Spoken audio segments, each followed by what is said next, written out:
في أي كلية خذ كمية كبيرة من القوانين وتعلم ودرس، ولكن يبقى الجانب العملي.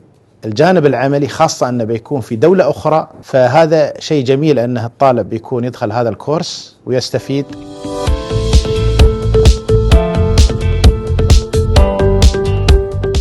في الحقيقة أنا سعيد جدا بالتعاون اللي موجود النهاردة بين المؤسسات الكبيرة، مؤسسة بن سويدان للمحاماة، أكاديمية MPL، جامعة عين شمس، ومكتب الدش. احنا بنحاول نعمل حاجة مميزة يمكن أول مرة تبقى موجودة في السوق المصري، واللي هو احنا بنأهل الطلاب لسوق العمل الإماراتي. بنحاول نديهم خبرة تسهل لهم طريقهم لو هيبدأوا في الإمارات.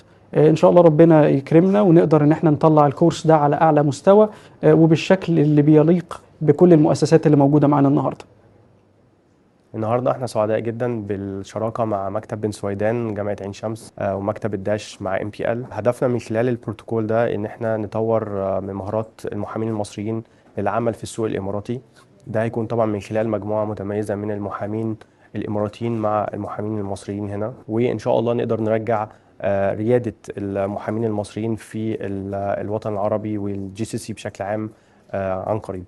As an educator myself, I totally understand the importance of collaboration in advancing education.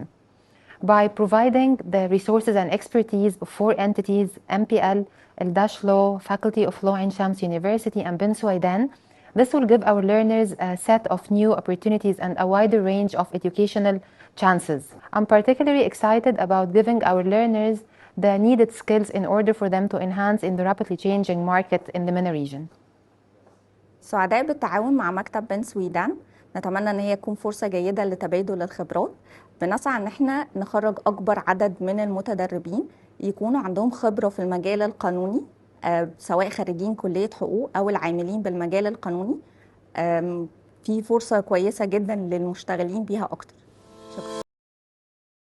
سعيد حقيقة بالمشاركة في هذا اليوم بتوقيع هذا البروتوكول بين الجهات العريقة هذه المعنية، مكتب بن سويدان للمحاماة وأكاديمية MPL ومكتب الداش للمحاماة. وهذا البروتوكول طبعا بيكون نتاج علمي مشترك بين مكتب المحاماة بدولة الإمارات والطلبة خريجي جامعة عين شمس. حقيقة شيء يعني مشرف أن نحن اليوم يكون لنا دور في وضع بصمة لوضع مادة علمية لهؤلاء الطلبة، ونأخذ بإيدهم ونشرح لهم القوانين في دولة الإمارات والنواحي العملية.